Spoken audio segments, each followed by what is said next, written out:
Hey guys, it's Bobby Legs, and welcome to another episode of Watch Topic Face Off, where it's Ryan versus Bobby Legs in the latest topics in the watch industry and in watch topics in general.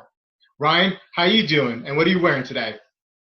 I'm doing well, Rob. Thanks. Tonight I am wearing my Seiko SKX 007, which I figured was sort of fitting because I have this drab military shirt on. So I guess this is my rugged mode.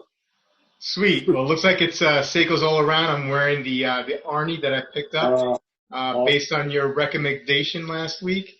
And I got to tell you, man, I can't wait to put the review video out on this one. I'm really enjoying this watch, and it may be a part of my permanent collection. So we'll see. But let's get it started. As you guys know, this is the third episode, and the rules are, well, there are no rules. Ryan and I go up against each other, taking opposite stances on each topic. So I will start off the topic. And the first topic, Ryan, with your Flieger, do you prefer Type A or you are a Type B guy? Type B.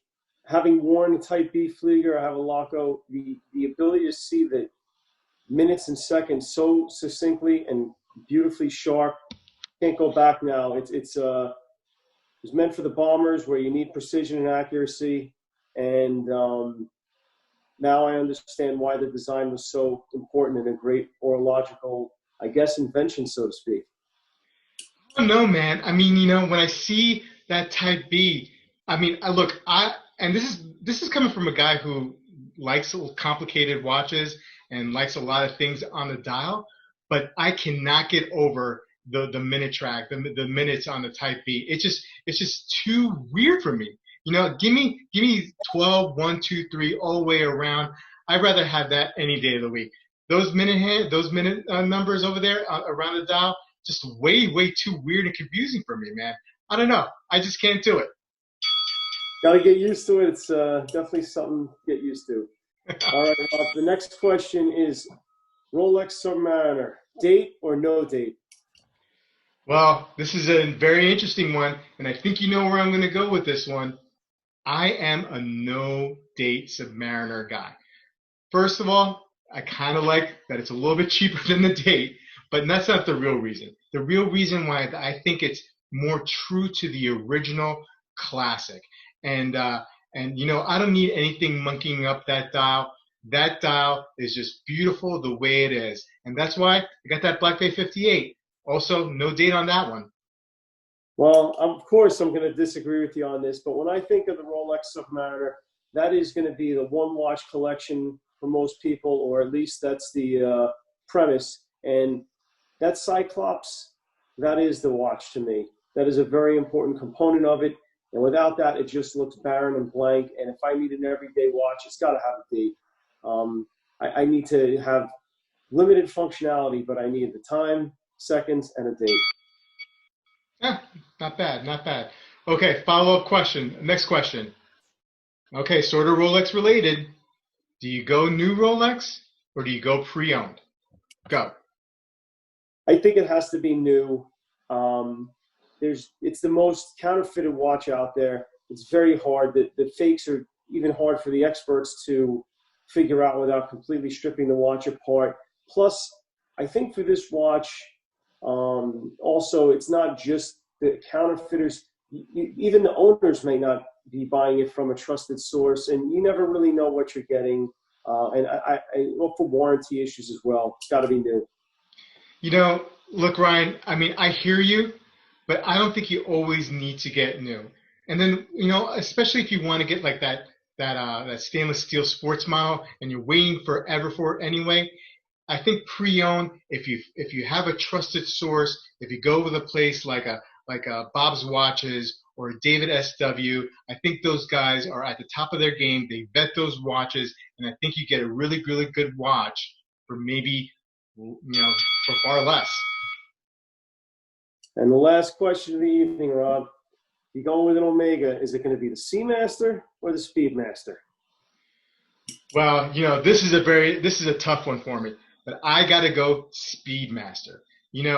I just have this fascination. I just love racing cars and whatnot. I I'm not a big NASCAR guy, but I like Formula One, and I just love, just the timing element of it, the chronograph. I also like that, you have a variation that it's the first watch of the moon, that Speedmaster, with such great history and such cachet. I don't think you can go wrong with the Speedmaster. Well, as I'm sure you'll guess, I'm going to be the opposite here. If I had to pick one, it's going to be the Seamaster, especially in light of the new release of the upcoming James Bond 007.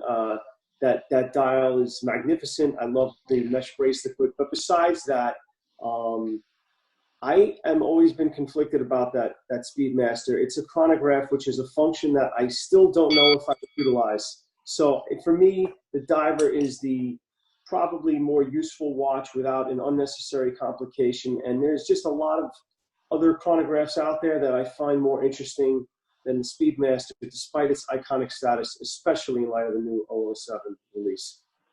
That's a good argument, Ryan. Okay, so now we have our wild card question. About a week or two ago, you and actually another buddy of mine made a recommendation. You got to see the John Wick movies. And I was like, okay. And this is actually coming from my wife. She said, you got to ask Ryan this. Is it John Wick or Jason Bourne? Go. Jason Bourne. That's probably one of my favorite franchises of all movies. I am an espionage freak. I love the Cold War. I read a lot of novels. And Robert Ludlum is probably one of my favorite authors. And I'm in the midst of another author now I stumbled upon for a new series. But John Wick just doesn't have the same appeal to me. It doesn't have the military edge. It's just mostly killing without meaning. I was afraid you were going to say Jason Bourne because I love Jason Bourne. But you know what? After watching those John Wick movies, I don't know. Is there anybody badder in the world than John Wick? I mean, that guy, we know that he's going to walk in a room and kill everybody in the room, and he still does it anyway. You know what I mean? There's no stopping this guy. You know what I mean? They have this Illuminati group, or whatever they call it, trying to stop him. They have all the power in the world, and they can't even do it. You know what I mean? So for me, I think it's John Wick. You think you're going to kill John Wick? Yeah. Well, guys, thanks again for tuning in. And please let us know who you think won this face-off tonight. And if you have any other ideas of questions or topics that we can go over, please feel free to put them in the comments. And for Ryan, this is Bobby Legs. And everybody have a good night, and we'll see you next week. Take care.